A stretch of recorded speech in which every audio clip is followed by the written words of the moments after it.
A Série B está cada vez mais difícil ou os grandes que estão cada vez mais fracos? Boa pergunta, âncora. Acho que as duas respostas são sim. Está cada vez mais difícil, ficará mais difícil ainda no ano que vem, se o Grêmio cair, vai encontrar ali o Cruzeiro, vai encontrar o Vasco, né? Hoje você já tem grandes disputando, como Vasco, Botafogo, Cruzeiro, né? Curitiba, Guarani, campeões brasileiros, e ao que tudo indica, no que vem será ainda mais complicado. O que aconteceu com o Vasco ontem é típico, e eu fico me perguntando se de alguma maneira o destino não vai acabar fazendo desse limão vascaíno uma limonada. Se o Vasco, eu sei que é paradoxal o que eu vou dizer, contraditório, mas se o Vasco não precisa ficar mais um ano na Série B, sem as exigências de permanecer na Série A, fruto de uma gestão que está pondo o Vasco nos trilhos, mas que não está pronta, evidentemente, dada a terra arrasada que o Jorge Salgado pegou. Então, todas as notícias sobre a gestão do Vasco, os acordos que o Vasco tem conseguido fazer, né, para resolver a sua dívida monstruosa, tudo isso está bem encaminhado. Só faltava o time, e o time não está respondendo. Mas eu me pergunto, honestamente me pergunto, se esse time sobe, o Vasco teria condição de se manter ano que vem?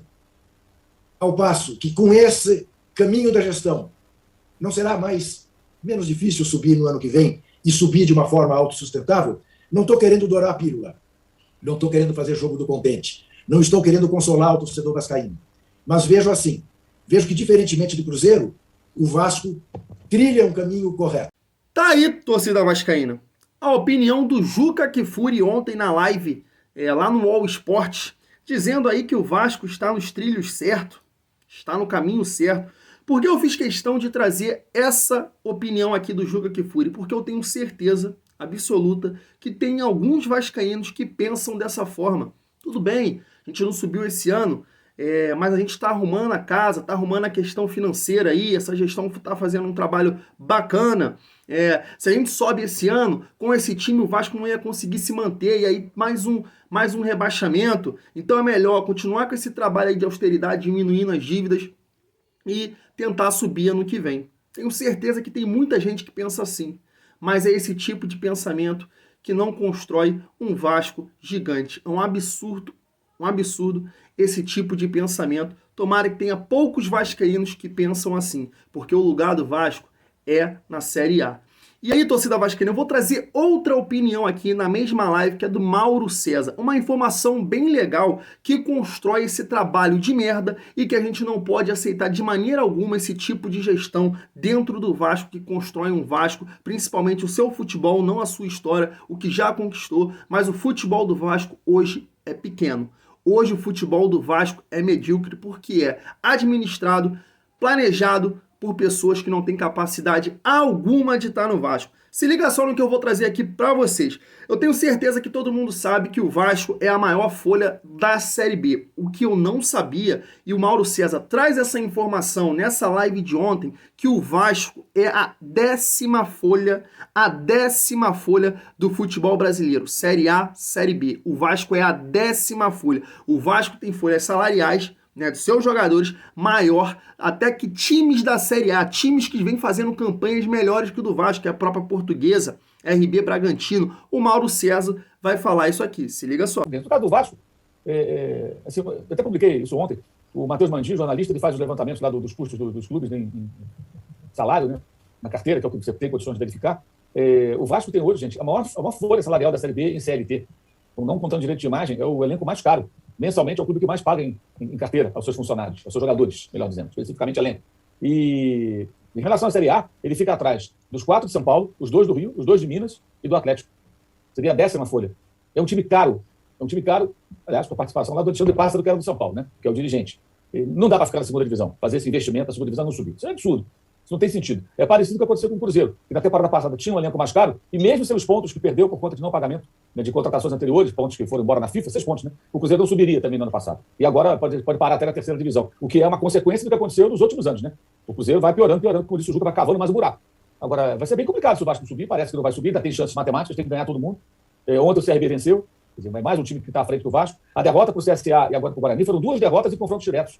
2 times que o Vasco tinha que ficar à frente e não ficou. E aquela velha história que a gente está careca de saber. Esses times jogam a segunda divisão cientes de que a realidade desses times é essa. O Guarani hoje é um time de Série B. O CSA é um time de Série B, tentando chegar na A. Mas sabe que essa é a realidade. Se ficar na Série B não é um desastre, né? Mas o Vasco não. O Vasco é um time que não pode ficar na Série B, precisa sair rápido.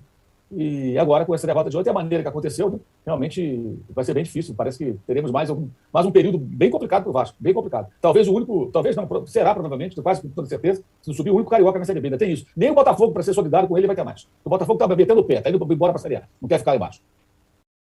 E aí, torcida vascaína, depois de uma informação dessa, o Vasco tem a 10ª folha do futebol brasileiro, Série A, Série B, o Vasco que não pisou no G4, o Vasco ainda que faltando 5 rodadas tem 1% de chance de acesso e a gente não tem a notícia ainda de uma demissão desse profissional horroroso. Realmente, para resumir, essa gestão é uma merda. Então, família vascaína, depois dos resultados patéticos, o Vasco tendo seu maior vexame da história, disputar uma Série B e permanecer, pior, como o Rizek disse na Seleção Sport TV, ou Troca de Passe, sei lá qual é o programa que ele apresenta lá, que o Vasco não conseguiu ser competitivo na Série B. Essa é a maior preocupação. Uma competição horrorosa e o Vasco não se tornou competitivo.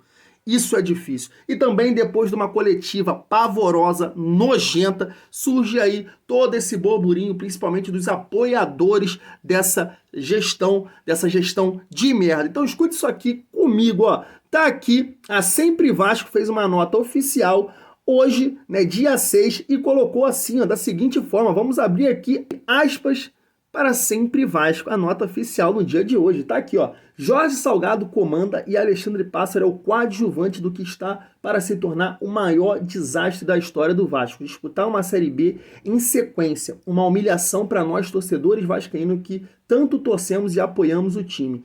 A entrevista do presidente Jorge Salgado no dia 3/11 mostrou a tônica desta gestão. Apatia e atitude perdedora, admitindo a derrota sem lutar até a última chance. O Vasco foi vítima de um estelionato eleitoral e que as promessas não foram cumpridas por falta de projeto e liderança. Além dos vários alertas, toda a ajuda oferecida por conselheiros e sócios foi desprezada. Demonstração clara de que a preocupação com o espaço político, a arrogância e a teimosia são mais valiosas do que o Vasco. Jorge Salgado e Alexandre Pássaro são responsáveis por imensos prejuízos ao clube que vão desde a imagem até financeiro, todos graves. Sempre defendemos quem causa prejuízo ao Vasco deve ser responsabilizado. A renúncia de Jorge Salgado é obrigatória, assim como a imediata demissão de Alexandre Pássaro. O Vasco é um gigante da Série A e pela sua torcida e pela sua história, Jorge Salgado é presidente de Série B. E tá aí, família vascaína, uma situação que esse grupo político fez questão de construir para o Vasco. É claro que eles sabiam que essa gestão não tinha porra nenhuma para o Vasco, não tinha projeto nenhum, e agora é fácil fazer uma cortina de fumaça, jogar para a torcida vascaína que eles são oposição. Como o Levin disse, o Levin falou que se Mussa renunciar à ação, eles realmente vão mostrar que é oposição. Então palavras são jogadas ao vento, atitudes marcam. Então a gente quer ver uma atitude desse grupo político aí, porque blá blá blá, palavra, ninguém acredita mais, e sem sombra de dúvida, talvez seja o grupo político mais queimado hoje dentro do Vasco da Gama. Em relação a isso, amigo, tá fervendo, que o Roberto Monteiro também fez aí através das suas redes sociais, dizendo o seguinte, ó, Roberto Monteiro fala em convocar a Assembleia Geral Extraordinária para salvar o Vasco. Através das redes sociais dele, ele coloca aqui, ó, vascaínos, domingo dia 7 estarei lá no Pega na Geral, canal aqui no YouTube, debate de vascaínas, 10 horas, e falaremos dos detalhes, a orientação sobre a campanha para convocar a Assembleia Geral Extraordinária para salvar o Vasco. Espero todos lá. Vamos para a AGE. Só a AGE salvará o Vasco. Ficou realmente aí, família vascaína, os resultados dentro de campo e essa administração realmente pavorosa, talvez a pior do Vasco. E aí, família vascaína, alguma coisa vai ter que acontecer para tirar essa gestão de merda dentro do Vasco da Gama. E aí, para a gente finalizar o nosso vídeo, o Levin também fez uma postagem aqui, né, dizendo que está muito esperançoso, que está animado, que vai lutar sim por um Vasco melhor e para tirar essa gestão daí, porque realmente o que eles entraram para fazer é sofrimento para você, deixando todo vascaíno, ó, com cara de bunda. Mas tá aqui, o Levin fez essa postagem e ele coloca aqui o seguinte, ó, se queremos mudança, ela não vai acontecer se ficarmos somente no sofá, reclamando nas redes sociais. Hora de agir. Estou pronto e renovado. Temos inimigos externos que não querem um Vasco forte. São poderosos, mas se nós nos unirmos em torno de nossos objetivos, ninguém nos impedirá. Os Camisas Negras e o Malta Vasco estão trabalhando firme na associação em massa de novos sócios estatutários, um caminho que todo torcedor que quer mudança deve seguir. Quem puder, associe-se para que juntos possamos implementar um projeto acelerador de receitas no clube, de forma a mostrar para os vascaínos que não acreditam mais no Vasco, que vender o futebol do Vasco a preço de banana para empresários não é a melhor solução no momento. Quem tiver dúvidas sobre como se associar estatutoriamente, para ter voto nas eleições e para evitar o desastre que seja a venda do Vasco a preço ridículo, como se especula se a venda do Cruzeiro, família vascaína. Então tá aqui, ainda nessa postagem ele fala também que vai aí, né, viajar, vai lá em Santa Catarina, também vai conhecer outros vascaínos off-Rio. Ele fala que é importante ter esse contato com o torcedor vascaíno em outros lugares. O Vasco esse ano deu uma demonstração gigantesca de paixão fora do Rio e o Levin vê isso como